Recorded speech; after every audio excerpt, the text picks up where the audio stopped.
Only 12 months prior, this name was the heartbeat of terror in every Albanian home. He was the Beria of the Balkans, the architect of the country's most brutal prison system, and a man who viewed violence as a mere administrative tool. But history possesses a dark sense of humor. Koçi Xoxe, the regime's bloodiest executioner, was ultimately dragged before a firing squad composed of the very guards he had hired, and sentenced to death by the man he called his closest friend, Enver Hoxha. Xoxe was the man who transformed his country into a giant prison, only to be thrown into the very pit he had dug. His demise was not caused by incompetence, but by a brutal geopolitical U-turn between Stalin and Tito that he never saw coming. He was a man who spent his life sharpening a blade, so focused on the edge that he failed to notice when the wind changed direction, leaving him holding it by the wrong end. This is not just the death of a man, it is the disposal of a weapon once the hand wielding it decided to let go. The tragedy of Koçi Xoxe stemmed from a fatal contrast between two men standing on opposite sides of the social divide. Xoxe, born in 1911, was a Slavic tinsmith, rough, calloused, and the genuine article of the proletariat the party worshipped. Enver Hoxha, conversely, was a salon communist, a French-educated bourgeois who returned from Paris with silk suits and bookish theories. From their very first handshake, Xoxe despised Hoxha as a fraud, while Hoxha viewed the tinsmith merely as a blunt, disposable tool. Their fates were irrevocably bound in 1941 by Yugoslav advisors. While the Yugoslavs trusted Xoxe's ruthless pragmatism, they were forced to choose Hoxha as the public face to appease Albanian nationalism. They created a disastrous two-headed monster. Hoxha was given the glamorous title of Secretary General, while Xoxe was handed the actual machinery of secrets and control. This arrangement seduced Xoxe into a false sense of security. He believed his Yugoslav backing made him untouchable, never realizing he was simply keeping the seat warm for the man who would eventually sign his death warrant. As the resistance began to take shape in the mountains, the division of labor became clear. Hoxha wrote the proclamations and met with British liaison officers, playing the statesman, while Xoxe stayed in the shadows, building the internal security structures that would ensure the party's dominance. Xoxe began compiling lists of potential traitors, lists of unreliable partisans, lists of rivals who needed to be watched or removed. He was bringing his tinsmith's precision to the art of human management, treating the party structure like a sheet of metal that needed to be hammered flat, removing any bumps or irregularities with brute force.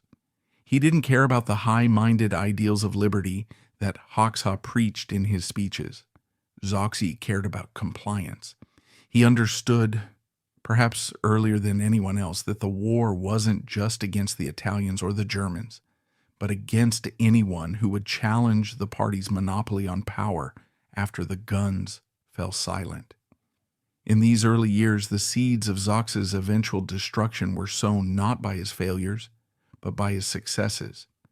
He was so effective, so ruthless, and so closely aligned with the Yugoslav advisors that he effectively alienated himself from the nationalist core of the Albanian movement.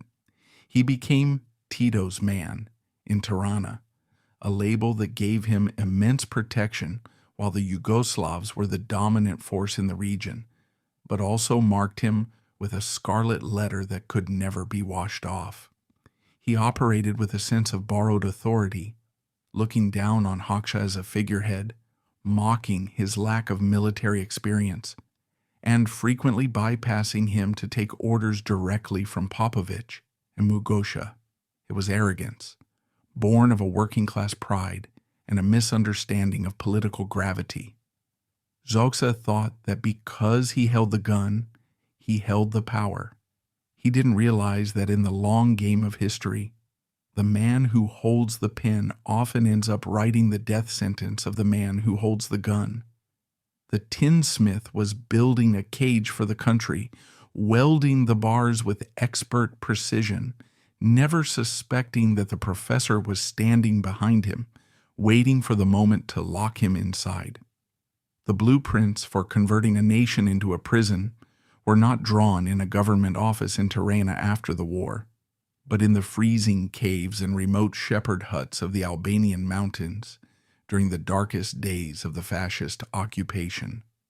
The years between 1941 and 1944 are often romanticized in official histories as a time of heroic resistance, a period of partisan glory where brave men and women fought against the Italian and German invaders with nothing but rifles and patriotism. While there is truth to the bravery of the common fighter, the reality within the leadership circle was far colder, far more cynical, and infinitely more dangerous. It was during this period that Koçi Xoxe ceased to be merely a labor organizer and began his transformation into the architect of shadows, constructing a parallel war machine that was designed not to defeat the fascists, but to conquer the Albanian soul. The war gave Xoxe the perfect cover. Chaos is the ideal environment for a man who specializes in control. And while the rest of the country was burning, Xoxe was quietly laying the foundation for a surveillance state that would eventually suffocate them all. The catalyst for this transformation was the formidable presence of the Yugoslav envoys, Miladin Popović and Dušan Mugosha, who arrived in late 1941 with a mandate from Tito to unite the squabbling Albanian communist factions into a single lethal weapon. These men were not merely advisors. They were the de facto architects of the Albanian Communist Party, operating with an authority that superseded even the Central Committee. To them, Albania was a mess of clan loyalties, chaotic vendettas, and undisciplined enthusiasm that needed to be hammered into a rigid Bolshevik structure. They looked at the available human capital and made a calculation that would define the next decade. Enver Hoxha was the voice, the diplomat, the man to charm the British liaison officers and write the flowing manifestos about freedom. But Koçi Xoxe was the hands, the eyes, and the fist. They recognized in Xoxe a bureaucratic ruthlessness that was absent in the more bourgeois Hoxha. Xoxe did not care about the romance of the revolution. He cared about the mechanics of the party apparatus, who was sleeping where, who was carrying which message, who was whispering dissent in the dead of night. Under the tutelage of Popović, Xoxe began to build the cadre department, a boring-sounding bureaucratic entity that was, in reality, the most dangerous weapon in the partisan arsenal. While Hoxha was busy navigating the high politics of the National Liberation Front, trying to form coalitions with nationalists only to betray them later, Xoxe was in the background, compiling the biographies. This was a systematic intelligence operation designed to map the human terrain of the resistance. Xoxe required every party member to submit a detailed autobiography, listing not just their own history, but the history of their families, their class origins, their connections to enemies of the people, and their private thoughts. It was the beginning of the glasshouse society, where privacy was considered a bourgeois vice, and transparency to the party was the only virtue. Xoxe read these files with a forensic obsession, looking for weaknesses, for leverage, for the tiny cracks in a man's loyalty that could be exploited or punished. He was creating a database of human frailty in the middle of a guerrilla war. The relationship between Xoxe and the Yugoslavs during this period became symbiotic and deeply exclusionary towards Hoxha. Popović and Xoxe often spoke in Serbo-Croatian or communicated through a shorthand of shared Slavic cultural understandings that left Hoxha on the periphery. seething with a mixture of insecurity and paranoia. Xoxe became the conduit for Yugoslav aid, money, and instructions, meaning that if you wanted boots for your battalion or bullets for your rifle, you didn't go to the glamorous Secretary General. You went to the sullen tinsmith. This control over logistics gave Xoxe a terrifying practical power. He could starve a unit that he deemed politically unreliable, or he could arm a unit that was loyal to him personally. He was building a patronage network within the army, creating a party within the party that answered to him and by extension to Belgrade. He was teaching the partisans that loyalty to the hierarchy was more important than bravery on the battlefield, a lesson that would rot the moral core of the movement. As the war dragged on and the prospect of victory became clearer, the nature of Xoxe's work shifted from organization to purification. The security sector, the embryonic form of the Sigurimi secret police, was established under his direct supervision to root out fifth columnists and factionalists. In practice, this meant the elimination of anyone who proposed a vision of post-war Albania that differed from the Stalinist-Titoist model. Xoxe organized the cleanup of the partisan ranks, a sanitized term for the execution of political rivals behind the lines. One of the most chilling aspects of this period was the Second War, the civil war fought between the communists and the nationalist Bali Kombatar forces.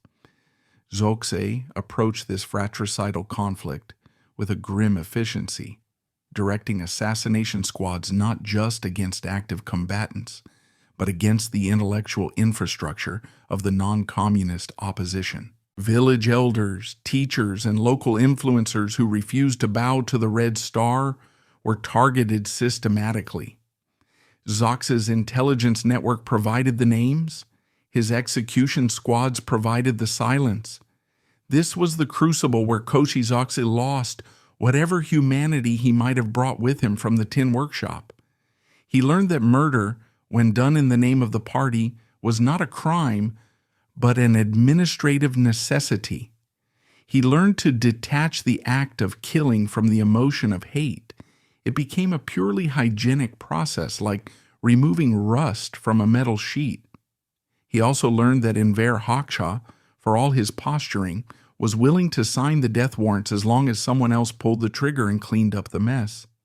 This dynamic emboldened Xoxe. He saw Hoxha's moral flexibility as weakness, mistaking the other man's survival instinct for cowardice. Xoxe believed that because he was the one doing the dirty work, he was the one who held the true strength. He didn't realize that in the eyes of history and in the eyes of Enver Hoxha, the man who does the dirty work is never the master. He is merely the janitor, and janitors can be fired, or in this case, disposed of, once the building is clean. By late 1944, as the German forces began their retreat and the partisans descended from the mountains to claim the cities, Xoxe had successfully constructed a shadow state. He had files on every commander, he had spies in every brigade, and he had the absolute trust of the Yugoslavs who were poised to dominate the Balkans. He marched into Tyrana not just as a liberator, but as the jailer of a prison that hadn't yet been named. The people cheering in the streets saw the red flags and the young men in uniform and thought the nightmare of occupation was over. They didn't see the invisible net that Xoxe had cast over the crowd, a net made of informants, secrets, and fear. They didn't know that the liberation was just a change of management. The architect of shadows had finished his blueprints, and now, with the war over, he was ready to start building the walls in earnest. The tragedy was that he thought he was building a fortress for the revolution, when in fact, he was laying the brickwork for his own tomb. When 1945 finally arrived, it came to Albania not with the warmth of a sunrise, but with the blinding, sterile glare of an interrogation lamp. The fascists were gone, the Germans had retreated, and the mountains were silent. Yet the peace that settled over Tyrana was a deception, a thin veneer of calm stretching over a society that was holding its breath. For Koçi Xoxe, the end of the war was merely a signal to change uniforms. He traded his partisan fatigues for the crisp, terrifying authority of the Minister of the Interior. It was in this moment that the true nature of the new regime revealed itself, effectively declaring war on its own population under the guise of public safety. Xoxe was no longer just organizing logistics. He was now the absolute master of the Division of People's Defense, the precursor to the infamous Sigurimi. He was given a blank check by the Central Committee to secure the revolution at any cost, a mandate that he interpreted with the literal-minded brutality of a man who viewed human beings as structural problems to be solved. He set about constructing a surveillance state that was breathtaking in its scope and intimacy, turning neighbors into informants and family members into spies. The tinsmith was now the locksmith, and he held the keys to every cell in the country. The first major act of this new era was the Special Court of early 1945, a grim piece of political theater designed to decapitate the pre-war elite and silence any potential opposition before it could coalesce. While Koçi Xoxe was nominally the organizer behind the scenes, his fingerprints were on every aspect of the proceedings. The court was not a judicial body in any recognizable sense. It was a revolutionary tribunal, where the verdict was decided before the gavel ever banged. The defendants were a mixture of genuine collaborators, innocent intellectuals, former government ministers, and anyone who had the misfortune of being educated in the West. They were paraded before the public, jeered at by carefully orchestrated crowds, and forced to endure humiliations that were broadcast via loudspeakers into the streets. Xoxe watched from the shadows, ensuring that the script was followed to the letter. He understood that the purpose of the trial was not justice, but terror. It was a message to the population that the old world was dead, and anyone who mourned it would join it. When the firing squads finished their work, wiping out the cream of Albania's intelligentsia, Xoxe had effectively lobotomized the nation, removing the only people capable of challenging the communist narrative with logic or history. Under Xoxe's direct supervision, the Sigurimi evolved from a rough wartime intelligence unit into a sophisticated machine of repression, modeling itself on the Soviet NKVD and the Yugoslav UDBA. Xoxe was obsessed with plots and sabotage, viewing every shortage of bread or failure in the power grid as evidence of a vast, hidden conspiracy against the state. This paranoia necessitated a new kind of policing, one that relied heavily on the extraction of confessions through extreme duress. It was during this period that the basement cells of the Ministry of Interior became the most feared address in the Balkans. Xoxe sanctioned the use of medieval torture methods, beatings, sleep deprivation, the vest, a torture device that tightened around the chest, and psychological torment to force prisoners to implicate others. He created a self-perpetuating cycle of violence. One tortured man would name 3 innocent friends to stop the pain. Those 3 would be arrested and tortured to name 9 more, and the web of enemies would expand exponentially. Xoxe viewed this expanding list not as a tragedy, but as a metric of success, a sign that the Sigurimi was vigilant. He was drowning the country in its own blood, convinced he was baptizing it. Crucially, this reign of terror served a specific political function for Enver Hoxha. By allowing and encouraging Xoxe to become the sword of the regime, Hoxha was able to keep his own hands relatively clean in the eyes of the public. Hoxha could play the role of the benevolent statesman, the philosopher king who was busy rebuilding the nation and representing Albania on the world stage, while Xoxe was the shadowy boogeyman doing the dirty work in the dungeon. It was a classic good cop, bad cop dynamic played out on a national scale.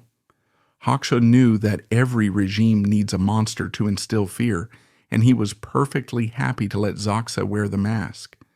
Xoxe, blinded by his own accumulation of power, failed to see the trap. He thought his brutality made him indispensable. He thought that because he knew where all the bodies were buried, he was safe. He didn't realize that by becoming the face of the repression, he was also becoming the lightning rod for all the hatred, fear, and resentment brewing in the country.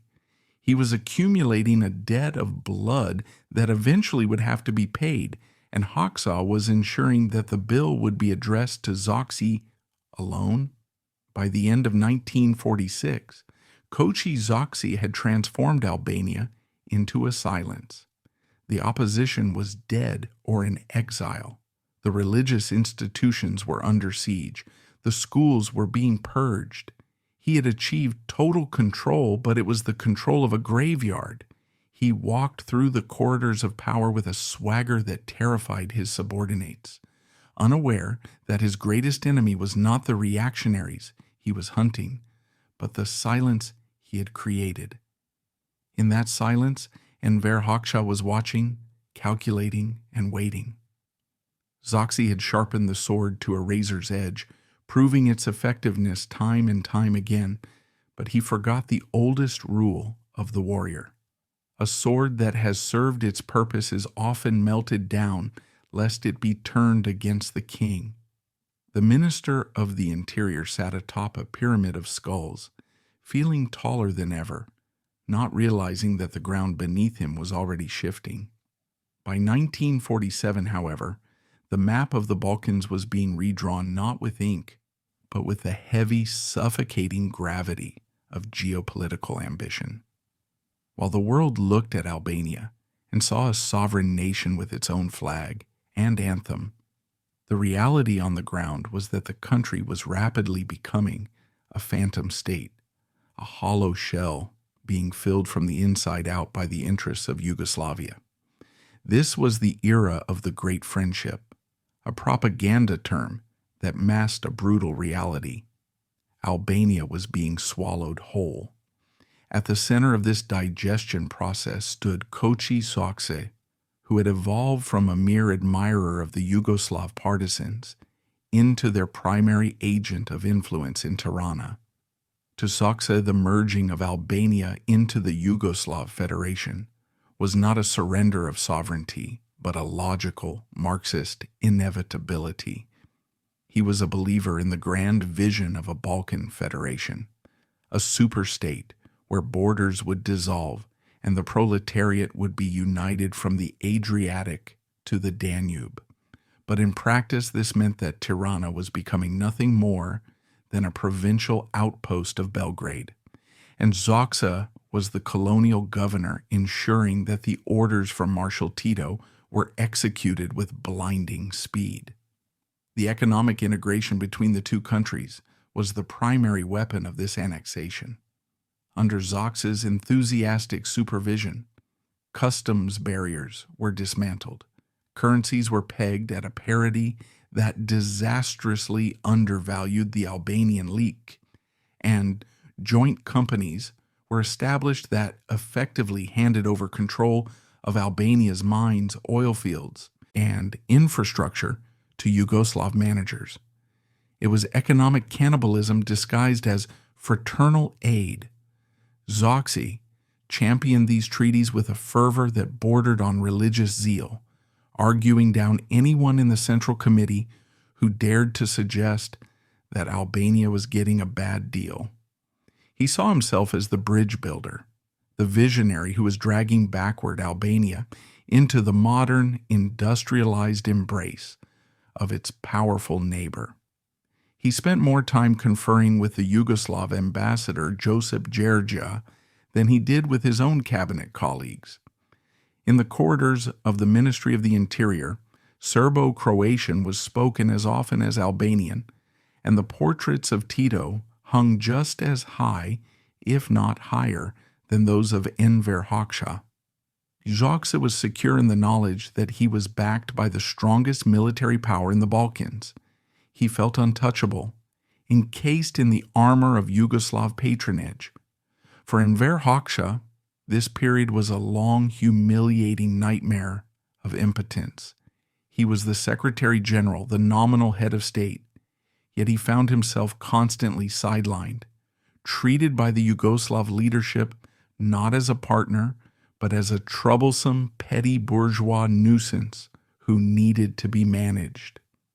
Tito's advisors openly preferred Xoxe, praising his proletarian roots and his reliability, while mocking Hoxha's vanity and lack of administrative grip. Hoxha watched with a simmering silent rage as Xoxe bypassed him, making decisions on national security and economic policy without even a consultation. It was an emasculation that cut deep into Hoxha's psyche. He saw his country being sold off piece by piece, not because he was a great patriot. Hoxha would have sold the country to anyone who guaranteed his own power, but because he wasn't the one holding the receipt. The two masters dynamic was untenable. Albania could not serve both the ambition of Enver Hoxha and the expansionism of Josip Broz Tito. Xoxe, in his arrogance, failed to see that by tying himself so tightly to Tito, he was turning his own existence into an insult to Hoxha. Every time Xoxe returned from Belgrade with new orders, he was effectively reminding Hoxha of his own irrelevance. The tension reached a boiling point over the status of the Albanian army. Xoxe, pushing the integration to its absolute limit, proposed the unification of the Albanian and Yugoslav military commands, a move that would have placed Albanian soldiers under the direct control of Belgrade's general staff. It was, for all intents and purposes, the final act of sovereignty suicide. Xoxe argued that this was necessary for the defense of the revolution against imperialist Greek monarcho-fascists on the southern border, repeating the narrative fed to him by his handlers. He was so consumed by the bureaucratic logic of efficiency that he lost sight of the emotional power of nationalism. He didn't understand that even in a communist dictatorship, the perception of independence matters. By acting as the aggressive promoter of what was essentially a foreign takeover, Xoxe was isolating himself from the rank and file of the party who, despite their communist loyalty, still resented taking orders from Serbs and Montenegrins. He was building a coalition of enemies, nationalists, economic pragmatists, and Enver Hoxha loyalists, who were all waiting for a signal to strike back. This chapter of Xoxe's life is crucial because it demonstrates his fundamental misunderstanding of the game he was playing. He thought power came from the big brother next door. He believed that as long as Tito was strong, he was safe. He viewed the Soviet Union as a distant, abstract, benevolent force that would naturally bless this union of Balkan states. He never calculated for the possibility that the gods might fight among themselves.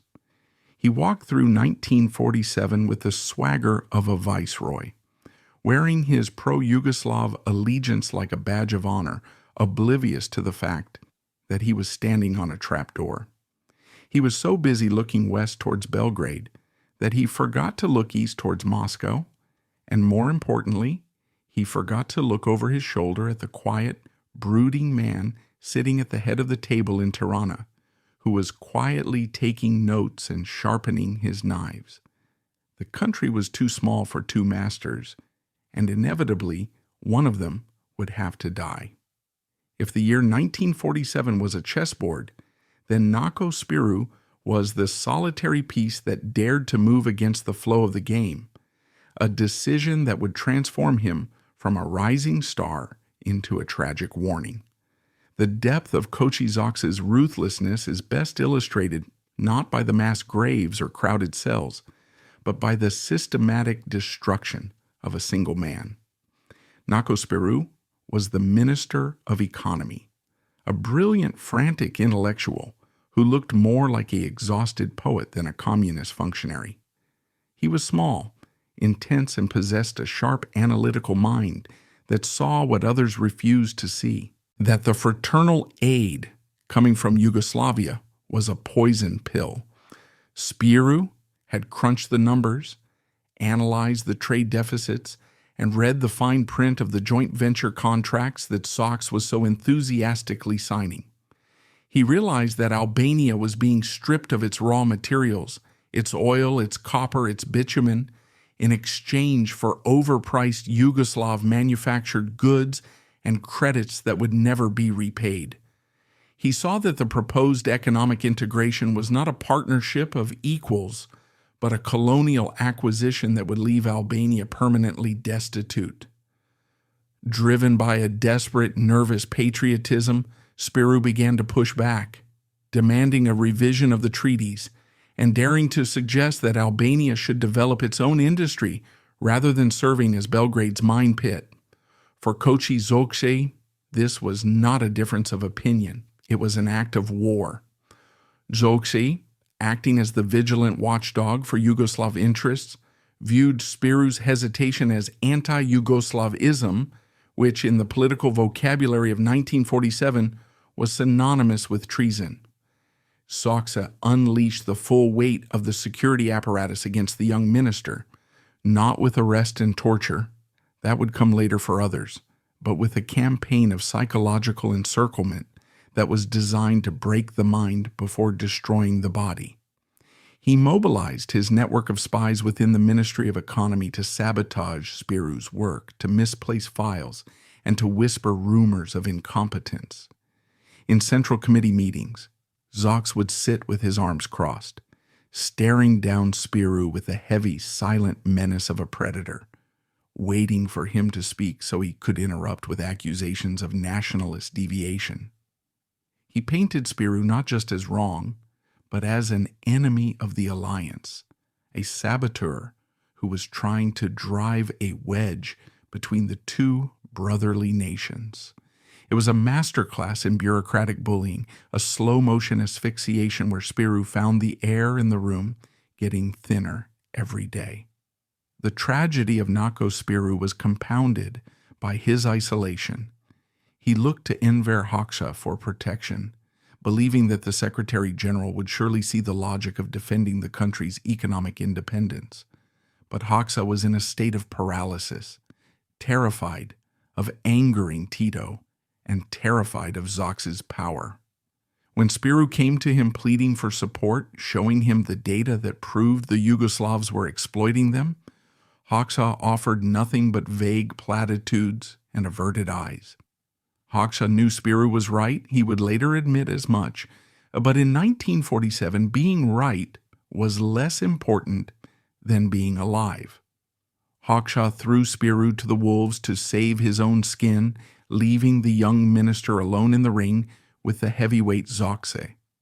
The Yugoslav envoy, Savo Zlatic, joined the attack, demanding that Spiru be purged and effectively accusing him of being an agent of imperialism. The pressure was relentless, a pincer movement with Xoxe on one side and the Yugoslavs on the other, squeezing the life out of a man whose only crime was wanting his country to have a future.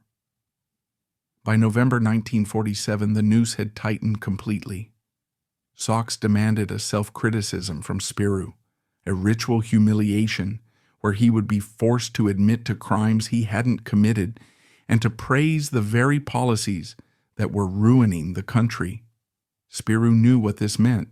In the Stalinist playbook, self-criticism was rarely the end of the punishment, but usually the prelude to arrest, a show trial, and execution.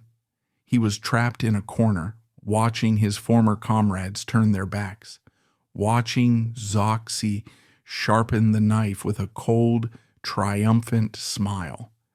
The psychological strain was unbearable. Spiru was a true believer in the cause, and to be branded a traitor by the party he loved was a spiritual death that preceded the physical one. He spent his final days in a fever state of anxiety, pacing his office, chain-smoking, and writing desperate letters that he knew would never change the outcome.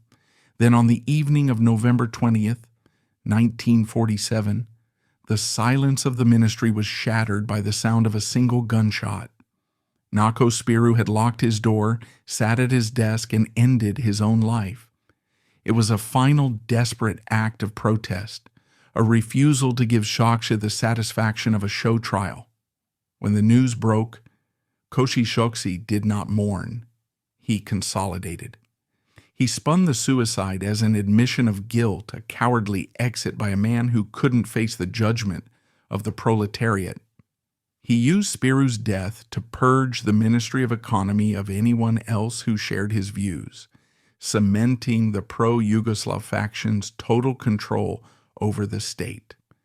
Xoxe stood over the metaphorical grave of his rival, looking like the undisputed victor, the strong man who had crushed the nationalist serpent. He could not have known that the ghost of Nako Spiru would return to haunt him. The bullet that killed Spiru was, in a strange, delayed reaction, the first shot fired at Xoxe himself. Spiru had been right about the Yugoslavs, and when the wind changed direction a year later, his suicide would be reinterpreted not as treason, but as martyrdom, and his persecutor, Xoxe, would be left holding the smoking gun of a crime that history had suddenly decided to prosecute. The exact moment Koçi Xoxe stood at the absolute summit of his life, looking down upon a conquered political landscape, was during the freezing weeks of February and March 1948. The setting was the 8th plenum of the Central Committee, a gathering that was ostensibly convened to discuss party discipline and economic plans, but was in reality a carefully orchestrated execution of Enver Hoxha's authority. The atmosphere inside the hall was heavy with the smell of cheap tobacco and fear, a claustrophobic arena where the destinies of men were decided by the raising of hands. Xoxe arrived at this meeting not just as a minister, but as a conqueror. He was flanked by his loyalists in the Sigurimi and emboldened by the explicit support of the Yugoslav envoys, who were now openly dictating Albanian policy. The suicide of Nako Spiru had cleared the board of intellectual opposition, and now Xoxe turned his gaze toward the biggest prize of all, the complete subjugation of Enver Hoxha and the final erasure of Albanian independence. This was not a meeting. It was a coronation for Xoxe and a funeral for sovereignty. During the sessions, Xoxe unleashed a torrent of accusations that were breathtaking in their audacity. He accused the party leadership, meaning Hoxha, of fostering an anti-Yugoslav sentiment that was poisoning the great friendship between the two nations. He spoke with the righteous fury of a man who believes history is on his side, labeling any hesitation to merge with Yugoslavia as a betrayal of Marxism-Leninism. It was a surreal spectacle, the former tinsmith lecturing the French-educated professor on the nature of internationalism. Xoxe's attacks were relentless, methodical, and publicly humiliating. He dismantled Hoxha's circle of protection, forcing the dismissal of Mehmet Shehu, the brilliant but ruthless military commander, who was one of the few men capable of challenging Xoxe in a physical fight. By stripping Shehu of his command and casting him into the wilderness, Xoxe removed the last physical barrier between himself and total control. He had the police, he had the courts, and now, with Shehu gone, he effectively neutralized the army. The most shocking image of the 8th plenum, however, was the sight of Enver Hoxha himself. The man who would later cultivate a godlike persona of infallibility was, in those cold spring days, reduced to a trembling, weeping figure. Under the relentless pressure of Xoxe and the Yugoslav delegates, Hoxha broke. He stood before the committee and delivered a self-criticism that was abject in its surrender. He admitted to errors in his attitude toward Yugoslavia. He admitted to allowing Nako Spiru to damage relations. He essentially apologized for existing.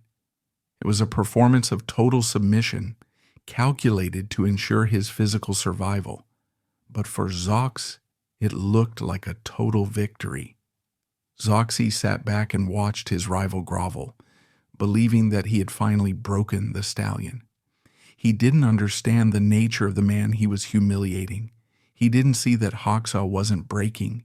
He was bending, storing up a kinetic energy of hatred that would eventually snap back with lethal force. Xoxe mistook fear for respect and silence for consent. With Hoxha on his knees, Xoxe pushed forward with the Union. The plans drawn up during and after the plenum were nothing short of the dissolution of the Albanian state. Xoxe championed the unification of the Albanian and Yugoslav economies, the merging of the command structures of the armies, and the eventual political absorption of Albania as the seventh republic of the Yugoslav Federation. He argued that Albania was too small, too poor, and too backward to survive on its own, and that its only future lay in being the younger brother of Belgrade. He was selling the country piece by piece, believing he was buying security. He organized the purging of anti-Yugoslav elements from every level of the administration, replacing patriots with sycophants who looked to Belgrade for their orders. The Sigurimi worked overtime, arresting anyone who dared to whisper that Albania was becoming a colony. Xoxe was constructing a monolith, a single-minded state dedicated to the worship of Tito, with himself as the high priest. This was the zenith. For a few short months in early 1948, Koçi Xoxe was the unofficial king of Albania. His portrait was carried in parades. His name was chanted alongside Tito's. He had achieved everything a revolutionary could dream of: absolute power, the destruction of his enemies, and the backing of a powerful empire. But in his ascent, he had succumbed to the classic Greek tragedy of hubris. He had become so fixated on the axis between Tyrana and Belgrade that he had forgotten the rest of the world existed. He had forgotten that in the communist universe there was a sun that shone brighter than Tito, a sun that lived in the Kremlin and burned with a jealous, paranoid heat. Xoxe was standing on the peak of the mountain, shouting his victory to the winds, completely unaware that an earthquake was starting deep beneath his feet. An earthquake triggered by a dispute thousands of miles away that had nothing to do with him, yet would destroy him utterly. He had won the battle for Albania, but he was about to lose the war for his life. The summer of 1948 began with the deceptive tranquility of a typical Balkan June, hot and dry, with the political winds seemingly blowing steadily from the northwest from Belgrade. But in the secret chancelleries of Eastern Europe, the seismographs were already trembling with the precursors of an earthquake that would shatter the communist world forever. The rift between Joseph Stalin and Joseph Broz Tito had been widening in the shadows for months, a clash of two colossal egos and two competing visions of empire. But to the functionaries in Tirana, including Koçi Xoxe, the idea of a split between the Soviet Union and Yugoslavia was as unthinkable as the earth splitting from the sun. Xoxe was operating on the assumption of a unified, monolithic bloc where Tito was Stalin's favorite son and Albania was the loyal grandchild. He had bet his entire life, his career, and his nation's sovereignty on this lineage. He was about to find out, with brutal suddenness, that he had bet on a ghost. That unimaginable moment arrived on June 28, 1948. The Cominform, the coordinating body of international communism, issued a resolution that expelled Yugoslavia from the fold. The language was biblical in its fury. Tito was denounced as a heretic, a revisionist, a Trotskyite, and a tool of Western imperialism. In a single stroke of a pen in Moscow, the geopolitical polarity of the Balkans reversed. Up became down, black became white, hero became traitor. For Koçi Xoxe, this was not just a diplomatic crisis. It was a death warrant delivered by telegram. Every policy he had enforced, every treaty he had signed, every rival he had purged, in the name of the great friendship, was now instantaneously evidence of treason. He had spent years persecuting anti-Yugoslav elements. Now to be pro-Yugoslav was the ultimate crime. The ground beneath him didn't just shift, it vanished into a void. The reaction of Enver Hoxha to this news is one of the most chilling examples of political survival instinct in the 20th century. For months, Hoxha had been a beaten dog, humiliated by Xoxe, living in fear of being deposed. But the moment he read the resolution from Moscow, the fear evaporated, replaced by a cold, predatory clarity. Hoxha realized instantly that Stalin had just handed him a loaded gun. He didn't hesitate for a second to mourn the alliance with Tito. Instead, he embraced the new reality with the fervor of a convert. He saw that if he could position himself as Stalin's most loyal defender in the Balkans, if he could scream the loudest against the Titoist betrayal, he could not only survive, but destroy the man who had tormented him. Hoxha wiped away the tears of the 8th plenum and put on the mask of the righteous avenger. He knew that in this new world, Xoxe was not a minister. He was a cancer that needed to be cut out to prove Albania's health to Moscow. For Xoxe, the days following the announcement were a blur of confusion and desperate, clumsy maneuvering. He was a creature of obedience, not improvisation. He tried to pivot, tried to join the chorus of anti-Yugoslav condemnation, but he was like a man trying to wash off a tattoo with water. The ink was too deep in his skin. The entire party apparatus looked at him and saw Tito's face. When the Yugoslav advisors, the men who had been his handlers and friends, began to pack their bags and flee Tyrana to escape Stalin's wrath, Xoxe was left standing alone in the spotlight. The vacuum they left was filled immediately by Soviet advisors, men who looked at Xoxe with deep suspicion, seeing him as a contaminated asset. The Iron Minister suddenly found that his phone calls were not being returned, that his orders were being double-checked, and that the silence in the room when he entered was no longer one of respect, but of impending doom. Consequently, on July 1st, 1948, just days after the split, Albania formally denounced all economic agreements with Yugoslavia. It was a chaotic, violent severance. The grand plans for union were burned in the incinerators of the ministries, and with the treaties went Xoxe's power base. Enver Hoxha, now fully revitalized, went on the offensive. He didn't arrest Xoxe immediately. That would have been too crude. Instead, he began the salami tactics, slicing away Xoxe's authority piece by piece. He reinstated Xoxe's rival, Mehmet Shehu, bringing the ruthless general back from exile to control the army.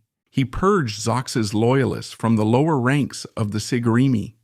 He forced Xoxe to stand up in meetings and denounce his former friends, a humiliation that mirrored what Xoxe had done to Hoxha only months before. The hunter had become the prey, but unlike Hoxha, who had survived by bending, Xoxe was too rigid, too compromised, and too slow. He was a man watching a tsunami approach, paralyzed by the realization that he had built his house on the beach. The letter from Moscow had rewritten the past, and in this new version of history, Koçi Xoxe was not the hero of the revolution, but its greatest villain.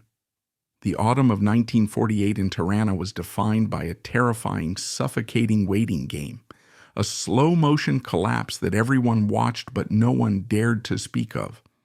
For Koçi Xoxe, the months following the rupture with Yugoslavia were a descent into a psychological hell that was arguably worse than the physical one that awaited him. He was a dead man walking, stripped of his portfolio, stripped of his influence, yet left to wander the halls of government like a leper, shunned by the very men who had kissed his ring only weeks before. The climax of this political theater came in November at the First Congress of the Albanian Party of Labor, an event designed by Enver Hoxha to be the grand exorcism of the Titoist heresy. Here, under the glare of the lights and the orchestrated chants of the delegates, Xoxe was forced to sit and listen as speaker after speaker denounced him as a traitor, a spy, and a saboteur. It was a ritual of public flaying. Xoxe took the podium, pale and shaking, and attempted another self-criticism, admitting to errors, pleading for understanding, trying to use the chaotic logic of the dialectic to save his skin. But the room was cold. The applause was gone. The party had a new script, and in this version, Xoxe was not the protagonist. He was the sacrifice. Finally, on November 28, 1948, the inevitable happened. Xoxe was arrested. The man who had signed thousands of arrest warrants, who had commanded the midnight knock for an entire nation, finally heard it on his own door. There was no resistance, no shootout, no dramatic last stand. The Iron Minister went quietly, escorted by the very Sigurimi officers he had trained, men who avoided his gaze not out of respect, but out of the superstitious fear that his bad luck might be contagious. He was driven through the streets of Tirana in a black windowless van, the same make and model of van he had imported to terrorize the population, and taken to the basement of the Ministry of Interior, or perhaps the grim fortress of the old prison. The location matters less than the irony. Koçi Xoxe was now an inmate in the house he had built. He was processed like a common criminal, his uniform stripped away, his medals confiscated, his identity reduced to a number in a file that he himself had likely opened. The interrogation was a grim inversion of his own career. For months, Xoxe was subjected to the exact investigative methods he had standardized for the Sigurimi. He was now tasting his own poison. He was placed in isolation, in a cell designed to disorient and break the human spirit. Too cold in the winter, too hot in the summer, with a light bulb that never turned off. The interrogators were his former subordinates, men like Bedri Spahiu, who approached their task with the vicious enthusiasm of employees trying to prove to the new boss that they had no loyalty to the old one. They didn't just want information, they wanted to deconstruct Xoxe. They wanted to turn the general into a weeping, broken wreck to validate the party's narrative that he had always been weak, always been corrupt. Reports and historical fragments suggest that Xoxe was subjected to intense physical and psychological torture.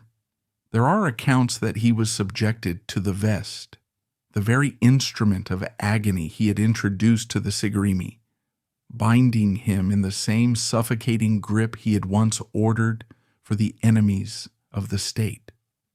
As the ropes tightened, or as the beatings commenced, what went through Xoxe's mind? Did he analyze the technique? Did he critique the efficiency of the guards? There is a profound horror in imagining the architect of a torture chamber being strapped to his own table. He knew exactly what was coming next. He knew that silence would only prolong the pain. He knew that the confession was already written and that his only role was to sign it. He was trapped in a loop of his own creation, a nightmare where every blow he received was a ghostly echo of a blow he had ordered inflicted on others. However, the physical pain was secondary to the psychological collapse. Xoxe was a true believer.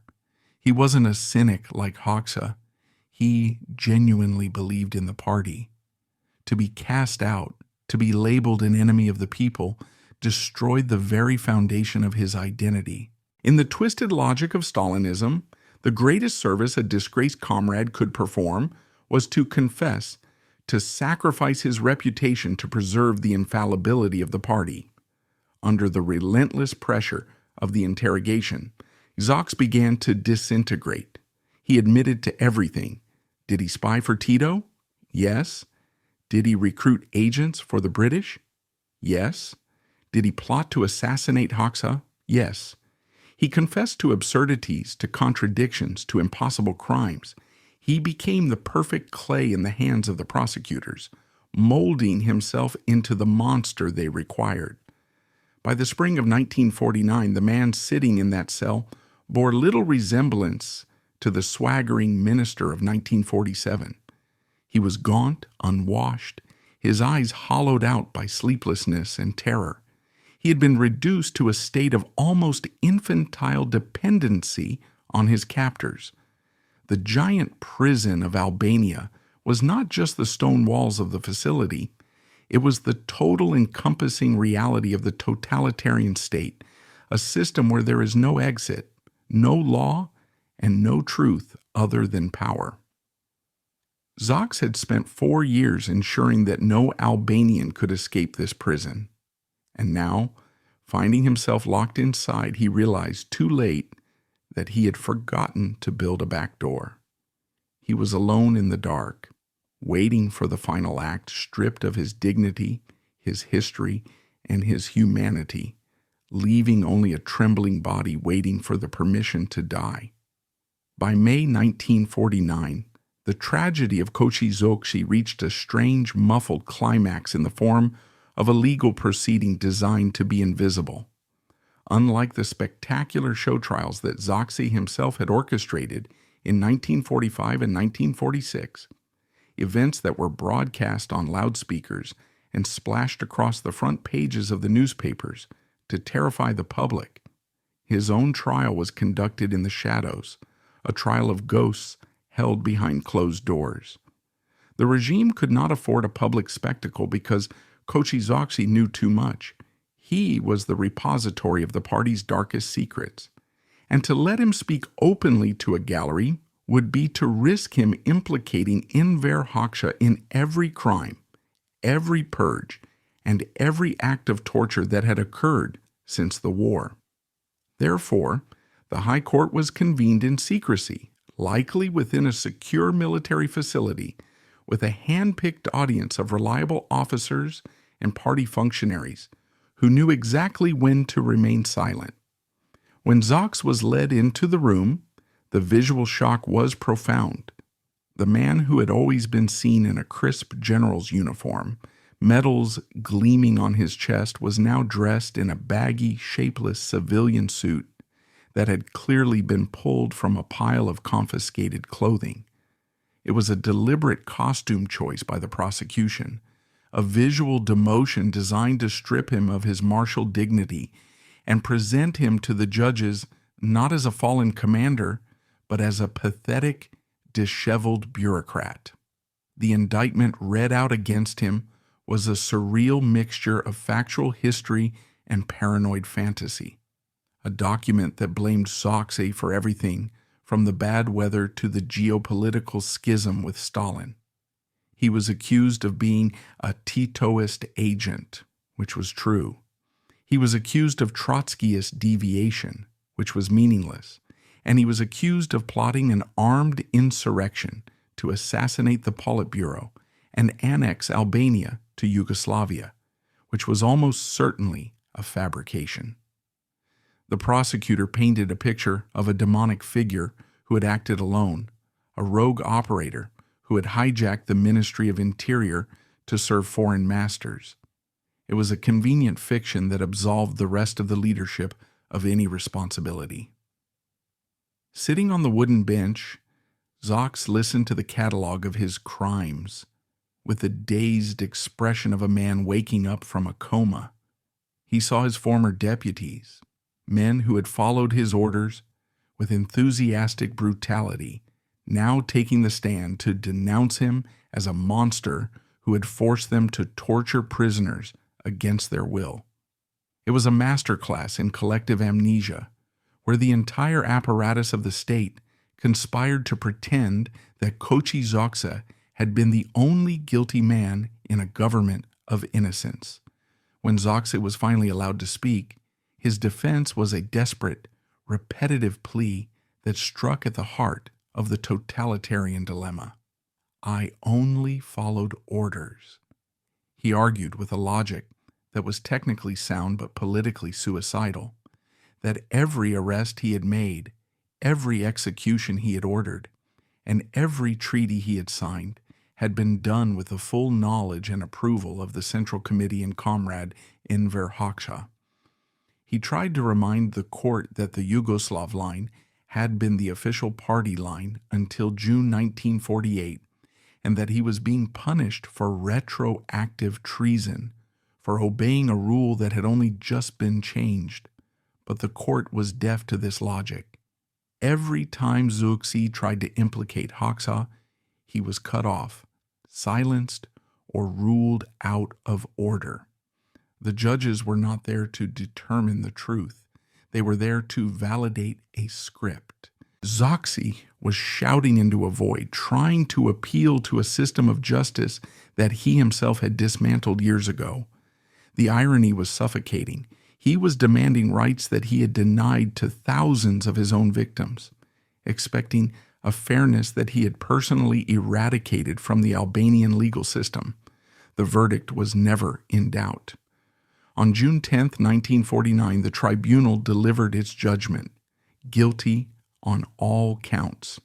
The sentence was death by shooting, with the immediate confiscation of all property and the stripping of all honors. Xoxe received the news with a grim resignation. He had been a student of Stalinist history. He knew that in a purge, there are no acquittals. The trial had served its purpose. It had legally codified the lie that Xoxe was the sole source of the nation's suffering. By condemning him, the regime had cleansed itself. Enver Hoxha could now step forward as the pure, unblemished leader who had saved the country from the clutches of this traitor. As Xoxe was led out of the courtroom for the final time, shuffling in his oversized suit, he must have realized the totality of his defeat. He wasn't just losing his life, he was losing his narrative. He was being cast into the dustbin of history, destined to be remembered not as the man who built the state, but as the man who tried to destroy it. The trial of ghosts was over, and now only the executioner remained. On June 11, 1949, the machinery of the Albanian state finally completed its digestion of Koçi Xoxe. Under the cover of darkness, or perhaps in the gray, indeterminate light of early dawn, the former Minister of the Interior was driven to a desolate patch of scrubland on the outskirts of Tyrana. There is no reliable record of his final words. Some rumors suggest he shouted "Long live the party," while others claim he wept and begged for a meeting with Enver Hoxha that would never come. It ultimately didn't matter. The firing squad, likely composed of men he had once inspected, raised their rifles and fired a volley that ended the life of the second most powerful man in the country. His body was not returned to his family, nor was it placed in a cemetery. It was dumped into an unmarked pit, covered with lime and dirt, and flattened into anonymity. The location of his grave remains a state secret to this day, a final petty act of vengeance by a regime that wanted to ensure that there would be no shrine, no place for mourning, and no physical evidence that Koçi Xoxe had ever walked the earth. The earth simply swallowed him, just as he had forced it to swallow so many others. But the physical death of Xoxe was only the beginning of a much more ambitious project, his total historical erasure. In the years that followed, Enver Hoxha embarked on a campaign of damnatio memoriae that would have impressed the Roman emperors. Xoxe's name was chiseled off monuments, his signature was expunged from decrees, and his face was airbrushed out of official photographs. In the museums of the Revolution, where Xoxe had once stood proudly next to Hoxha in the phalanx of heroes, there was now only a blur, a patch of empty air, or a crudely painted bush. He became an unperson, a void in the narrative of the nation. For the next 40 years, the name Xoxe was only spoken in hushed tones as a synonym for treason, a bogeyman used to frighten young cadres. Hoxha rewrote the history books to portray Xoxe not as his partner, but as a satanic interloper who had single-handedly caused every problem the country faced between 1944 and 1948. The torture, the economic failures, the diplomatic isolation. It was all blamed on the dead tinsmith. Xoxe became the universal container for the regime's sins, allowing Hoxha to rule for decades as the pristine, infallible savior who had purified the party. What makes the case of Koçi Xoxe unique and uniquely disturbing is the permanence of this silence. In almost every other communist state in Eastern Europe, the victims of the Stalinist purges of the late 1940s were eventually rehabilitated. In Hungary, Laszlo Rajk was reburied with honors in 1956. In Poland, Władysław Gomułka returned to power. In Bulgaria, the reputation of Traicho Kostov was restored. But in Albania, the thaw never came. Even after Stalin died, even after Khrushchev denounced the crimes of the era, and even after relations with Yugoslavia warmed slightly, Xoxe remained in the darkness. The reason was simple. Enver Hoxha survived. To rehabilitate Xoxe would have been to admit that Hoxha had lied, to admit that the Titoist plot was a fabrication, and to acknowledge that the blood on Xoxe's hands was also on Hoxha's. Because Hoxha clung to power until his death in 1985, keeping the country in a hermetically sealed time capsule of paranoia. The truth about Xoxe was held hostage for half a century. He was the only major figure of the Eastern European purges who was never granted even a posthumous apology. Koçi Xoxe was not a victim of justice.